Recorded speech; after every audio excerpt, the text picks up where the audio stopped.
और हमारा जे छोड़े के तुम चले गेलही करनी आगे देवौ नहीं को लोटा पानी संग होते क्यों।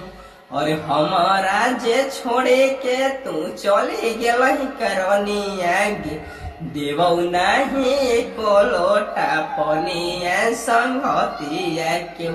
तो हेलो गाइस, वेलकम टू माय चैनल। तो गाइस आज के इस वीडियो में हम बात करने वाले हैं कुछ मगही सॉन्ग के बारे में जो कि काफी ज्यादा अच्छा है और आप सभी को भी जो है कि ये गाने को पेश कर रहे हैं। तो आप लोग गाना ज्यादा गौर से सुनिएगा कि जो है कि किस कदर में इसको गाना है और कैसा जो है कि ये गाना को हम लिखे हुए हैं।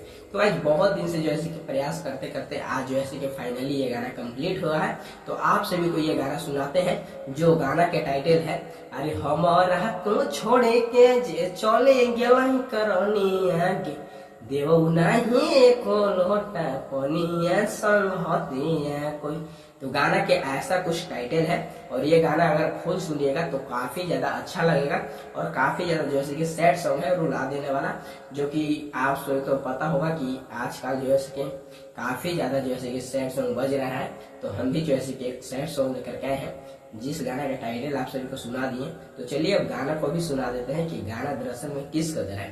तो आइए हम आप सभी को गाना सुना देते हैं। और हमारा जे छोड़े के तू चले गेलही करनी आगे देवौ नहीं को लोटा पानी संग होती कोई देवौ नहीं को लोटा पानी संग होती क्यों।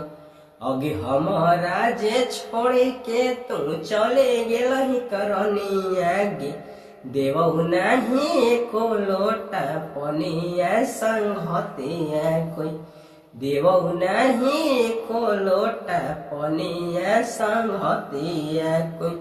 आगे सब होलखिन सपना जे छोड़ दिलही हमारा तू बीचे मजा धरवा में भेलियो के रहनी अगे देवौ नहीं को लोटा पानी संग होती कोई देवौ नहीं को लोटा पानी संग होती क्यों।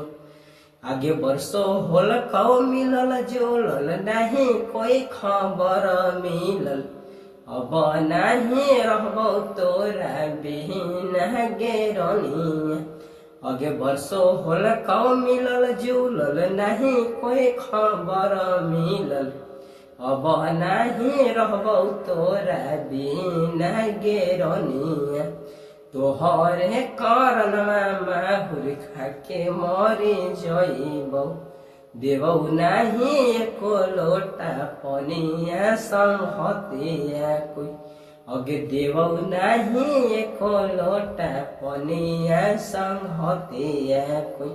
अरे कोई सन प्रेत हई सब कोई के जिद हई सब हखिन जाई नई हरा गेरनी लड़े झगड़ के जाई हखी नई हरवा।